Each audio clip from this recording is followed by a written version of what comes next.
Masalah mata elang, mata elang ini tidak punya hak sekalipun untuk mengeksekusi kendaraan. Untuk eksekusi. Cukup dia melihat dan dia cuma kasih tunjuk, kasih tahu ke kami pihak vendor. Nah itu perlu dijelasin ya bang itu soal mata elang. Mata elang tugasnya cuman ketemu mobil, tunjuk, udah hubungin kami. orang eksekusi, yang ada SPP, yang ada legalitasnya.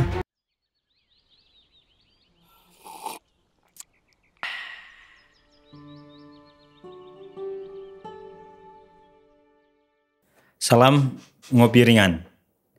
Lumrah di masyarakat terkait vonis penilaian yang negatif terhadap teman-teman kita, saudara-saudara kita yang bekerja di lapangan, khususnya yang bekerja di bidang penarikan kendaraan, debt collector.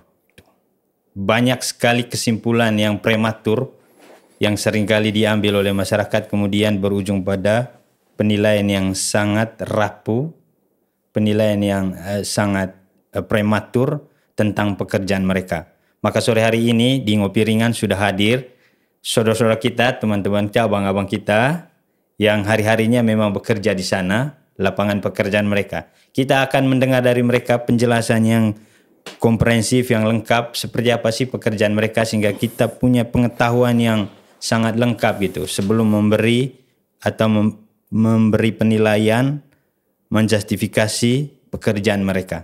Abang-abang, selamat sore. Selamat sore. Senang ya, kami sangat senang di Parbaboa di Ngopi Ringan ini kehadiran abang-abang semua gitu ya. Mungkin hari-hari kami lihat di jalan gitu ya. Itu. Abang-abang, ini bangun dari keresahan kami gitu. Kru yang ada entah di Ngopi Ringan juga di Parbaboa sebagai induk semua platform media sosial kami ini. Bahwa ada penilaian yang menurut kami kurang adil gitu ya. Ada justifikasi gitu bahwa teman-teman yang bekerja di lapangan itu, yang tarik-tarik mobil itu gitu ya. Mereka adalah preman gitu. Itu yang berkembang di masyarakat gitu. Dan itu diakui oleh semua masyarakat gitu. Entah kesimpulan kami sementara karena mereka nggak punya materi yang lebih lengkap gitu soal pekerjaan seperti ini. Maka sore hari ini kesempatan buat abang-abang, ya kakak-kakak dong, untuk jelasin ke mereka gitu, ke masyarakat bahwa seperti apa persisnya pekerjaan ini gitu. Mungkin dari abang gitu, benar gak bang? Abang-abang mereka ini bagian dari kelompok premanisme, matalang, terus debt collector. Sebaiknya yang paling dekat kata itu untuk abang-abang mereka apa mestinya? Kosakatanya untuk profesi abang mereka ini? Kalau kita kan profesinya kan begini bang. Ya. Profesi kita itu kan cuma mengamankan aset perusahaan. Karena Okay. kami pihak ketiga daripada perusahaan pembiayaan, vendor. Karena 99% yang kami hadapi di lapangan sekarang ini bang, itu mobil yang sudah bukan kepemilikan sah daripada debitur. Karena mobil itu rata-rata semua kan dijual putus bang, kendaraan tersebut. Tapi kendaraan tersebut ini dipegang oleh beberapa anggota-anggota ormas yang tidak bertanggung jawab, beberapa aparat, ada aparat juga, aparat ya, maupun dari coklat, dari hijau, 90% adanya di mereka. Mobil yang belum jelas yang tadi belum ya? ada kepemilikan sah. sah. BPKB-nya bang, seperti itu bang. Jadi mobil masih berstatus kredit, udah dijual, dan penadanya itu dari oknum-oknum terkait. Gitu. Nah, saya mau clearkan bahwa abang persisnya adalah pihak ketiga ya. Kelompok abang ini adalah kelompok tiga ya. Ada persoalan antara kelompok 1, kelompok 2. Nah, yang menyelesaikan mestinya ya. Dari itu. Nah, abang, buat abang lah ya. Mungkin perlu diklirkan juga apakah semua yang di lapangan ya, kelompok yang sewarna abang ini ya, jenis pekerjanya itu semua punya legalitasnya gitu. Karena kan kita tidak bisa menafikan gitu, ada yang mengatakan mereka nggak punya legalitas, nggak punya kekuatan hukum gitu. Nah, abang bagaimana? Apakah semua kelompok itu memang punya legalitas yang sah sebelum turun ke lapangan gitu? Nah, Ini makanya saya mau bilang ke masyarakat. Kalau kalian didatangi tukang tagih atau debt collector di jalan, diberhentiin nih, terutama motor nih. Kalian tanya dulu legalitas mereka. Kalian tanya dulu, SPPI ada enggak? Surat kuasa dari leasing ada enggak? Terus surat tugas dari PT ada enggak? Kalau mereka enggak bisa nunjukin itu semua, enggak usah dikasih motormu. Terkadang hal-hal itu yang membuat citra kita debt collector ini buruk di mata masyarakat. Kita yang berlegalitas ini citranya hancur. Oleh oknum-oknum yang kayak gitu tuh. Tapi memang ada juga kelompok yang enggak sering. Banyak. Terutama motor. Ada oknum-oknum yang bandel. Bandel ya. Oknum bandel. Dari kelompok abang ini ya. Bukan kelompok enggak, kita. Makanya ada yang sepekerjaan. Yang dipandang masyarakat yang pemikirannya yang tidak benar lah. Yang pemikiran, oh orang ini preman nih yang todong di jalan lah. Itu sebenarnya salah. Pemandangan kita. Artinya. Jadi untuk masyarakat awam, kalau dicegat di jalan masalah mobil, tanyakan dulu punya legalitas enggak. Nah, tapi persoalannya Abang adalah soal mental juga sesungguhnya ya. Itu ya. Begitu seseorang itu bahwa mobilnya ditahan, motornya ditahan, pas berhadapan dengan abang-abang mereka ini kan udah langsung down itu gitu, ya kan? Mungkin memang teman-teman abang-abang mereka ini kan memang punya trik, punya gaya juga gitu ya untuk mekanisme pengambilan mobilnya. Nah, gimana Bang mungkin menjelaskan ke masyarakat supaya mungkin jangan takut dulu lah gitu. Karena kan hampir semua yang kita lihat juga bersebar di media sosial masyarakatnya itu hampir satu nggak punya ruang untuk berdiskusi, ya kan? Yang kedua, mungkin itu terjadi karena dia mulai gugup duluan, mentalnya langsung down. Gimana itu Bang supaya masyarakatnya juga jangan takut gitu? Sebenarnya masyarakat nggak perlu takut Bang. Kalau dia merasa dia debitur dan di situ sudah tertera jelas. Undang-undang kreditannya sudah jelas. Di pasal 10 butir B tentang undang-undang perkreditan itu udah jelas. Dia kalau merasa salah dia datang ke leasing. Negosiasi berbicara dengan leasing, minta tenggang waktu atau minta tunda pembayaran atau negosiasi seperti apa, kan semua jelas Bang. Kalau dia yang kami hadapi ini bukan debiturnya Bang, pihak ketiga yang sudah dijual dan jual ke tangan sampai 10 kali. Itu datangan kebeskian ada ya? Jual dari oknum TNI ke oknum polisi yang pegang-pegang ini kendaraan semua. Ormas. Dan 5 bulan ini saya tarik itu semua. Aparat semua yang punya mobil. Dan sorry, nopol palsu semua. Dan nomornya semua udah diganti semua. Sudah berapa kerugian perusahaan-perusahaan pembiayaan? Di tahun 2015 itu sudah di atas 170 triliun. Nah, bagaimana orang mau invest kepada negara kita seperti apa? Makanya perusahaan pembiayaan pakai kami. Selaku pihak vendor. Nah, punya legalitas Bang, seperti itu Bang. Abang kan mesti mereka pas keluar ke lapangan itu dan pekerjaan ini udah pasti punya dasar hukumnya. Lengkap, Bang. Itulah yang menjadi kekuatan abang mereka di lapangan dan saat bekerja. Nah, dasar hukum yang dipakai oleh tim abang ini apa Bang? Itu. SPPI saya lengkap semua. Perintah saya semua lengkap. Kalau nggak ada itu, nggak mungkin saya mau kerja dan saya tidak berani mengambil risiko. Berarti saya menentang hukum Bang. Seperti itu Bang. Abang ada yang menarik tadi. Ternyata masih ada ruang negosiasi kan? Dari debitur ke pihak Nah, bagaimana kita mesti menjelaskan ke masyarakat bahwa mesti ada atau dia sudah tahu gitu? Sudah tahu. Sudah tahu. Harusnya sudah tahu. Nah, dari temuannya abang mereka, dari temuan di lapangan, kenapa banyak sekali kemudian kendaraan-kendaraan itu ada di tangan ketiga gitu? Apa sebenarnya persoalannya Bang? Itu terkontaminasi Bang. Apa itu? Terkontaminasi kebanyakan rata-rata beberapa barisan hati sakti yang sudah keluar dari leasing, mereka membangun LSM, membangun masuk ke pihak ormas, terus mereka caranya mempengaruhi lah masyarakat seperti itu. Dan di situ sebenarnya waktu dia akad kredit pertama udah jelas Bang. Yang tadi saya bilang, dia sendiri udah membuat surat kuasa di materai 10.000. Di akte notarisnya seperti itu, Bang. Cuma yang kami hadapi sekarang ini bukan itu, Bang. Yang mobil sudah dipindah-pindah yang tadi saya bilang. Pindah tangan ya? Iya. Bahkan sampai ke tangan keberapa gitu? Sampai tanggal 20 ada, Bang. Tanggal 20? Iya. Nah, pelarian mobil-mobil ini, Bang, apakah beredar di Jakarta saja atau keluar daerah? Se-Indonesia. Se-Indonesia. Pengalaman abang mereka yang paling jauh kemana? Ngambil mobil-mobil seperti ini? Saya pernah ke Medan. Sampai di Jambi ya. Ambil mobil? Ambil mobil. Jangan kan di kampung saya pun saya ambil. Di Ambon sana. Oke. Itu udah di tangan keberapa itu, Bang? Wah, udah tangan pihak udah ke-5 atau ke-10 kan. Oke. Banyak. Artinya selama ini yang berhadapan langsung dengan abang-abang mereka ini bukan debitur langsung. Bukan.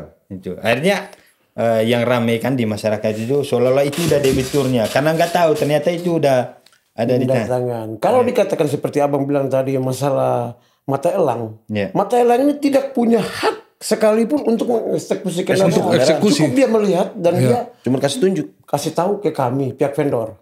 Itu perlu dijelasin ya, Bang, itu soal mata elang. Mata elang tugasnya cuman ketemu mobil, tunjuk, udah hubungin kami. Orang eksekusi.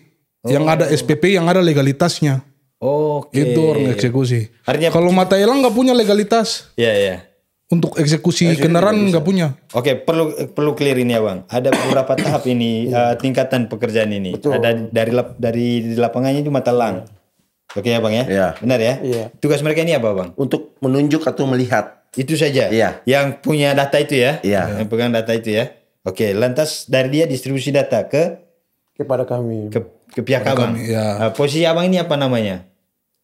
Di bagian abangnya. Kami kan tim eksekutornya, Bang. Eksekutor. Iya. Oke. Nah, abang. Nah, ini mungkin akhirnya kita temu ini persoalannya kan ya. Persoalan yang sering terjadi bahwa di lapangan pun terjadi miss ya, bahwa di si pihak masyarakatnya nggak tahu ternyata ada tahapan-tahapan kerja kalian, ya kan?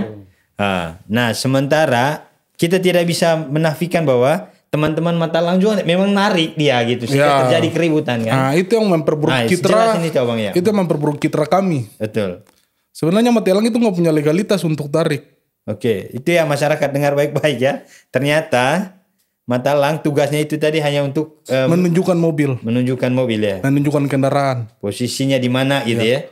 Masih ada satu lagi tahap itu ya, kelompok di atas itu, bagian eksekutor ya. Oke. Mata elang sounding ke kami. Kami sounding ke leasing. Keluarlah surat kuasa dari leasing ke PT kami. PT kami ke kami, barulah kita eksekusi itu kendaraan. Mata elang nggak punya legalitas. Ada tapinya. Oke, siap. Terkadang masyarakat tahu yang eksekutor ini kita mata elang. Itu rancunya. Betul. Makanya terkadang masyarakat tidak tahu. Nah, tunggu Bang, gini, perlu clear ya ini. Apakah abang mereka juga kadang-kadang ya, atau ada pengalaman juga ikut terlibat saat proses pekerjaannya si mata elang, sehingga terjadilah penarikan langsung di lapangan gitu? Kita nggak pernah. Kita harus nggak pernah. Kita harus tunggu dari ada surat kuasa dari leasing. Pokoknya kita harus sesuai prosedur. Kita nggak bisa mata elang teriak langsung kita ke sana eksekusi tanpa legalitas, tanpa. Belum langsung ya? Belum langsung, nggak bisa. Oke, itu ya. Artinya mesti ada mekanisme dari perusahaan dulu. Iya, dari perusahaan. Dikirim surat kuasa dari dulu. Perusahaan pembiayaan dulu. Kita koordinasi ke perusahaan pembiayaan. Perusahaan pembiayaan turunkan surat kuasa penarikan ke kita. Ke PT, ke perusahaan kita. Dari perusahaan baru ke eksekusi. Nah, ini biar clear Bang ya, gini. Ketika mobil ini lihat di kantor depan ini, misalnya di depan, contoh aja. Si mata elang udah tahu nih, udah identifikasi mobilnya di sini. Nah, data itu kan, informasi itu kan kasih ke atas, ke tempat abang. Lalu abang mereka juga masih membutuhkan surat penugasan lah saya sebut ya. Mekanismenya seperti apa, atau apalah namanya, surat SK, surat kerjanya itu. Bagaimana kalau tiba-tiba mobilnya udah nggak ada di sini? Mereka ikuti terus. Oh ya, artinya itu tugas dia juga. Mata elang tugas untuk mengikuti kendaraan. Mau dia sampai Jawa Timur pun diikuti. Dari sini sampai Jawa Timur pun diikuti. Oke. Oke, artinya begini pemirsa ya, kita clear kan. Mata elang itu kerjanya bukan hanya lihat mobil lalu nangkap di tempat ya, bukan ya? Bukan. Lari kemana pun mobil itu, diikuti. Mata elang punya tugas sampai ke sana. Ya. Selama kita belum datang, selama tukang eksekusi belum datang dengan legalitas, dengan surat kuasa dari kantor, nggak bisa eksekusi mobil itu. Oke. Ada ke pemirsa ini, ada ya satu. Kebanyakan mobil yang diambil itu adalah bukan mobil langsung ke debiturnya ya, bukan. Itu udah di tangan kesekian gitu ya. Itu ya pihak ketiga ini itu. Lalu mata elang itu jangan salah paham lagi ya. Mata elang ini adalah mereka itu adalah yang mengidentifikasi, mencari tahu posisi keberadaan mobil. Lalu masih ada kelompok eksekusi. Nah, eksekutor inilah yang kalian nanti perjelaskan masyarakat maksud saya ya, gitu. Soal surat-surat tadi ya, gitu. Artinya dia nggak bisa mempertanyakan surat-surat itu dong ke mata elang ya kan? Nggak bisa. Ya. Kalau kalian pertanyakan surat-surat itu ke mata elang, kalau nggak punya berarti nggak usah dikasih kendaraannya. Oke. Tapi memang ada surat juga mata elang? Nggak punya. Berarti mata elang nggak punya hak ya narik mobil ya? Oke. Nah, abang, udah clear di situ. Nah, lembaga-lembaga seperti ini ya, selama ini seperti apa sih perhatian dari pemerintah itu? Mungkin ada pengalaman gitu ya, diskusi dengan pihak pemerintah, mungkin memediasi, karena banyak sekali kan persoalan itu, keresahan masyarakat gitu.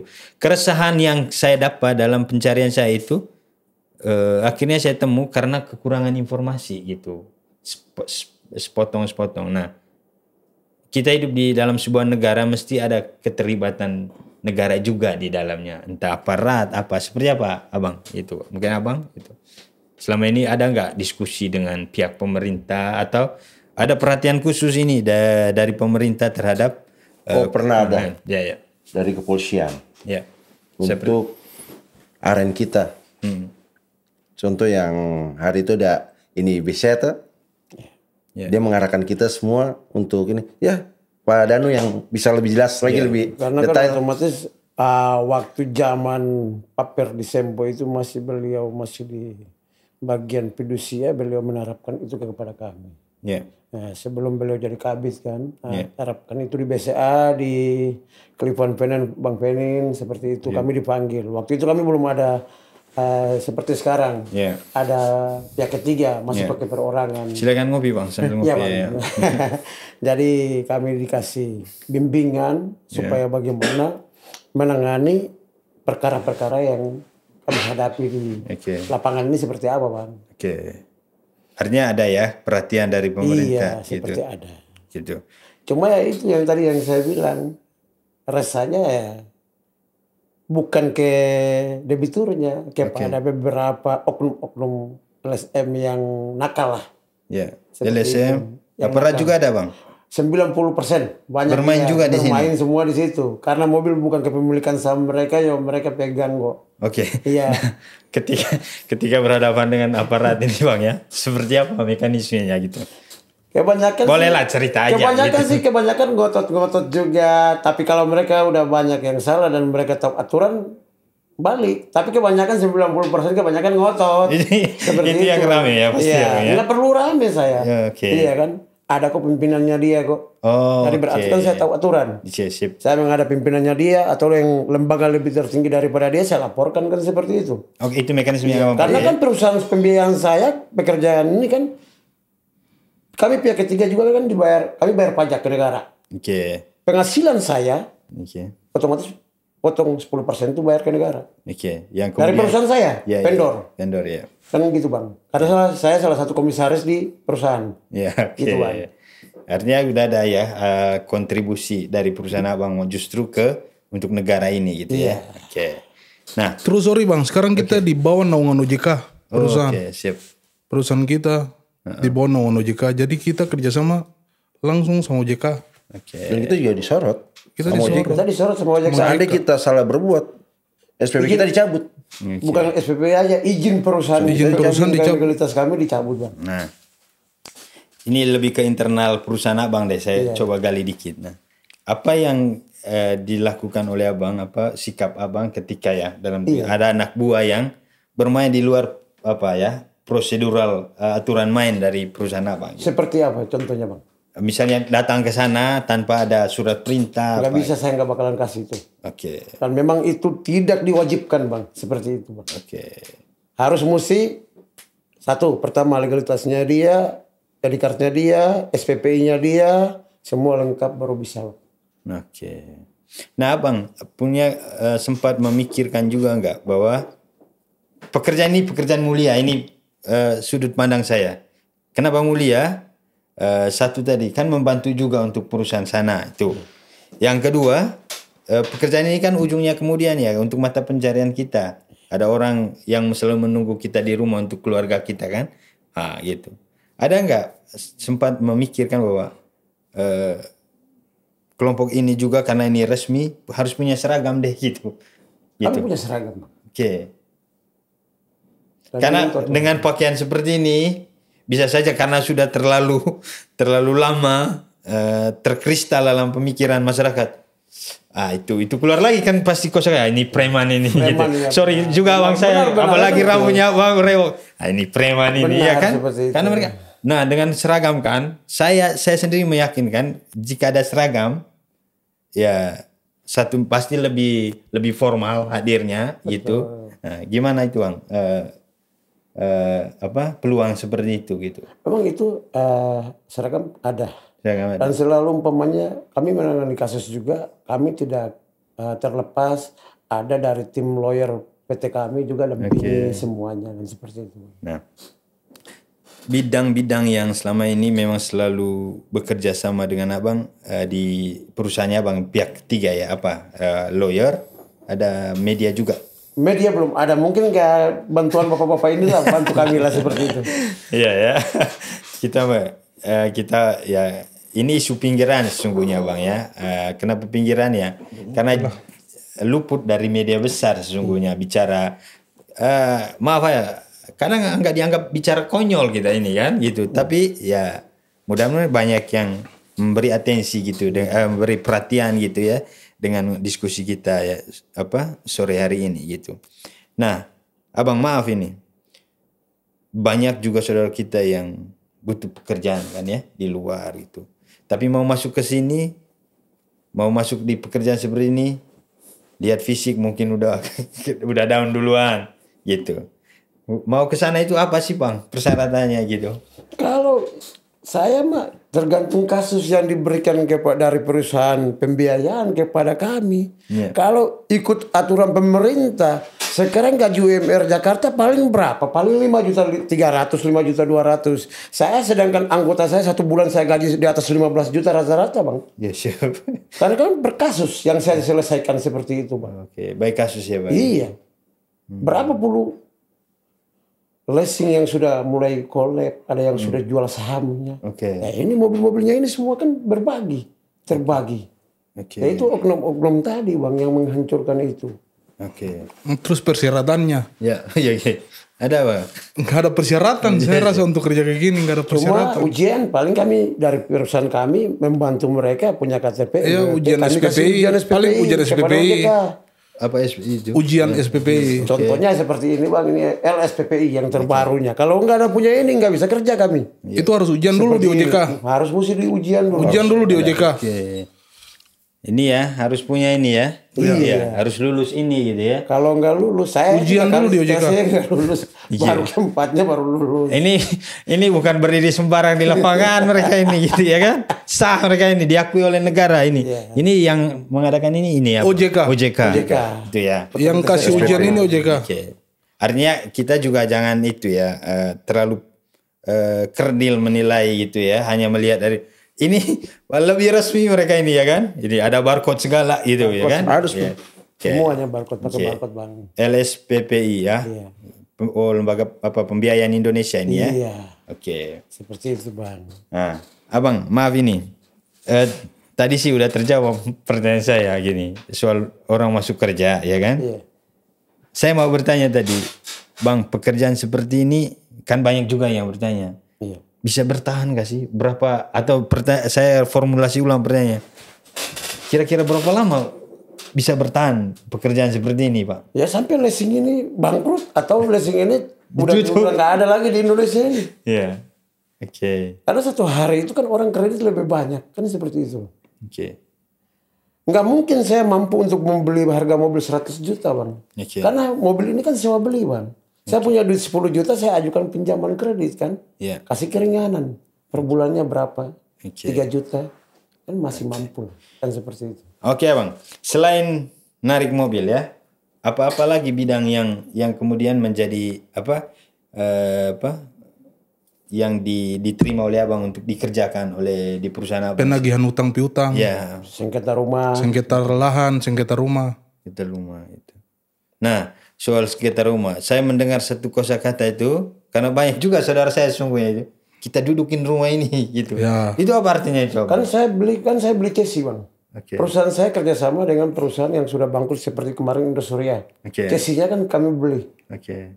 Berarti kan kami kerjasama dengan pihak ini kan pengadilan. Oke. Nah, baru kami. Apa ini termasuk juga rumah perorangan, Bang? Iya. Misalnya rumah perorangan. Orang bisa. Contoh kasusnya seperti apa sih, Bang? Yang biasanya kita bukan sita ya, ngedudukin kali ya. Saya kurang tahu. Saudara saya mengatakan begini, kami tadi ada proyek mau dudukin rumah orang ini gitu. Ada kelompoknya juga dari sebelah. Apakah itu masuk bagian dari pekerjaan Abang mereka gitu? Kami lihat dulu pila-pila pekerjaannya dulu. Apa pekerjaan ini dapat dari perbankan, apa dapat dari perorangan seperti itu. Kalau dari perorangan, di-endorse oleh perorangan? Saya mesti lihat dulu. Apa yang legalitas? Perorangan itu lengkap apa enggak? Perorangan itu seperti ada pendana. Oke. Pendana ambil rumah Abang tapi buat IJB. Oke. Di notaris. Iya. Abang nggak ada nih. Yeah. Abang nggak ada surat rumah, tapi buat IJB di notaris. Nah itu perorangan. Yeah. Yang terima bukan bank, tapi perorangan. Saya pendana nih, saya terima rumah murah. Oke. Kita buat apa ikatan jual beli di ini notaris. Vander namanya. Oke.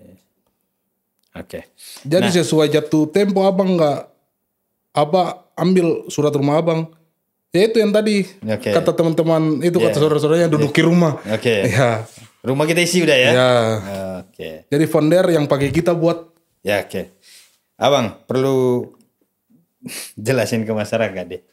Bedanya kelompok-kelompok Abang ini dengan preman gitu. Abang boleh deh gitu. Karena gini, semua hanya satu kosakata yang ada di otak masyarakat ini. Mata elang, maaf ya yang pergi eksekusi apa semuanya disebut preman gitu. Kalau preman kan tukang palak, Bang. Iya, itulah. Iya kan di pasar tukang palak preman namanya. Iya betul. Tukang minta japre, iya kan di pasar-pasar di mana-mana. Kalau ormas banyak preman tuh. Ormas banyak. Kalau preman itu kan dia minta jatah-jatah. Oke. Kalau kita datang kita rampok mobil Abang, nggak ada surat-surat, nggak ada legalitas kita preman. Oke. Kalau kita jelas kita ada legalitas, kita bekerja. Okay. Nah kalau preman ini kan dia kekuatan, dia unjuk dia punya diri. Oke. Nah, Abang, kita lompat-lompat sini nggak apa-apa lah gitu biar karena saya baru ingat juga gitu. Gimana sih SOP-nya saat bertemu dengan nasabah gitu. Karena kan yang nasabah jelas apa nasabah nggak jelas nih. Itu ada dua lagi ya. Ada dua lagi. Gimana itu? Kalau nasabah jelas ini rumah masih ada, nasabahnya masih ada, mobil masih di. Oke, itu yang jelas. Ya. Yang nggak jelas? Yang nggak jelas itu rumah udah nggak ada, orang nggak ada, mobil nggak ada. Oke. Nah SOP-nya gimana itu? SOP-nya? Ya itu yang tadi SOP-nya kita sebarin kepada mata elang, baru mereka dapat di jalan, baru mereka ikut. Nah kan kita datang ya Bang, apalagi kalau biasanya kan kelompok eksekutor itu bukan satu kan yang datang kan? Iya. Dan ada yang satu juga. Paling satu bisa. Kalau kita 4 orang. Nah. Paling tinggi kalau kerja. Bukan tim. Oke, saya mau mengatakan begini Bang. 1 orang aja, biasanya debitur itu udah langsung ciut nyarinya gitu kan. Apalagi 4. Gimana sih Bang? Karena supaya masyarakat punya, kalau mereka datang itu jangan kita langsung. Bukan yang terkadang ciut sama kedatangan kita itu debitur nakal. Oke. Debitur nakal atau orang yang merasa punya dosa. Contohnya, mobil bukan punya saya. Ya kan, mobil leasing bukan punya saya. Tapi saya yang pakai, nggak bayar. Otomatis kalau ketemu sama debt collector sama kita ini kan ciut duluan. Merasa punya salah. Tapi kalau Abang atas nama Itu yang angkat kredit, terus mobil masih di abang. Kalau ketemu kita belum tentu abang ciut. Oke. Yep. Belum tentu ciut. Karena pikirlah mobil saya. Saya masih atas nama. Belum tentu ciut. Kebanyakan yang ketemu kita ciut, takut duluan itu nakal, orang nakal. Nah, konsumen nakal. Oke. Apakah konsumen nakal ini termasuk orang yang biasanya kalau teman-teman kelompok abang mereka datang itu mereka teriakin maling lah apa? Nah itu nakal. Oke. Ada nggak pengalaman itu? Ada yang kayak begitu. Cuma belum terjadi ke pihak teman-teman belum saya. Jadi ke tim kita belum ada. Belum pernah kita alami. Semuanya udah selama. Karena di situ surat kuasa udah jelas bang. Kalau udah memang bandel ya udah ke polsek setempat. Kita selalu arahkan ke polsek. Cara kerja kita juga berbeda bang. Kita bekerja dengan aturan. Contoh terkadang yang viral-viral ini yang tidak jelas kan ini kan terkadang dia datang main asal rampas. Itu yang masyarakat menilai itu toh. Ya betul. Nah itu yang harus kita luruskan itu masyarakat. Kalau kita ini kita salam. Kita salam, kita minta permisi, minta ajak ngobrol sebentar. Terkadang pas kita mau ajak ngobrol pun yang nakal-nakal ini tidak mau. Tidak mau. Dia udah down belum, udah takut duluan. Takut dulu. Itu. Nah, mungkin dari abang-abang nanti bertiga ya, saya minta itulah mungkin sebagai pernyataan penutup juga, entah itu himbauan itu ke masyarakat supaya ya mereka juga respect lah dengan ini pekerjaan lo, pekerjaan resmi, bukan sesuatu yang ngabur aja ada di Indonesia ini gitu, bahwa ini secara legalitasnya juga ada gitu. Mungkin mulai dari abang gitu pesan mungkin ke kamera ke masyarakatnya. Ya, pesan saya sih buat masyarakat itu nggak perlu takut kalau memang rasa kredit, nggak perlu takut, hadapi aja. Kalau memang umpamanya nunggak juga di jalan, datang konsultasi baik-baik, ada ketoleransi daripada pihak Venenco, daripada pihak debt collector, kok itu aja sih sebenarnya bang. Abang ada tambahan lagi itu? Kalau dari saya masyarakat nggak perlu takut lah, datang aja ke leasing, bikin perjanjian atau bagaimana minta toleransi dari leasingnya, ya minta waktu lah. Jadi kalau merasa dia debitur baik, mungkin masyarakat terkadang kan lihat, aduh saya udah terlambat nih, saya takut ditarik sama mater-mater kan banyak gitu. Kalau buat saya nggak perlu takut. Kalau betul-betul dia debitur, datang ke leasingnya pasti dari pihak leasing mengerti kok. Itu aja. Mungkin perlu dijelasan ini terakhir jangan pindahin mobil itu ke pihak lain, ke pihak ketiga gitu. Hukumnya jelas kok. Ada aturannya. Bilang sampaikan ke masyarakat bang. Itu pidana bang. Pidana. Udah kena pidana ya. Pidana. Yang terima mobilnya pun pidana penada itu. Karena mobil masih status kredit. Kalau udah pindah tangan dalam kondisi kredit ya. Baik pemirsa masyarakat ya, ini diskusinya memang luar biasa gitu ya. Menurut saya kenapa? Karena kita baru punya sebuah gambaran yang sangat lengkap gitu soal pekerjaan dalam bidang penagihan gitu ya. Selama ini kita terkecoh membuat kesimpulan yang menurut saya rancu, prematur terkait pekerjaan seperti yang dijalankan oleh abang-abang ini gitu. Maka pesan mereka tadi ketika kita sedang mengalami kendala pembayaran ya, cicilan, tidak usah takut ketika kita didatangi juga oleh teman-teman debt collector ya.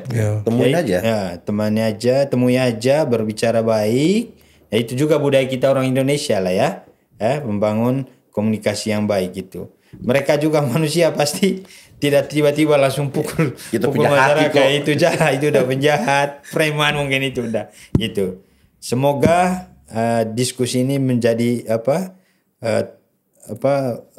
wawasan baru bagi kita, menambah wawasan kita, membuat kita memiliki perspektif baru gitu ya terhadap teman-teman bekerja di lapangan seperti abang-abang saya ini yang hadir di sore hari ini. Terima kasih banyak. Salam ngopi ringan.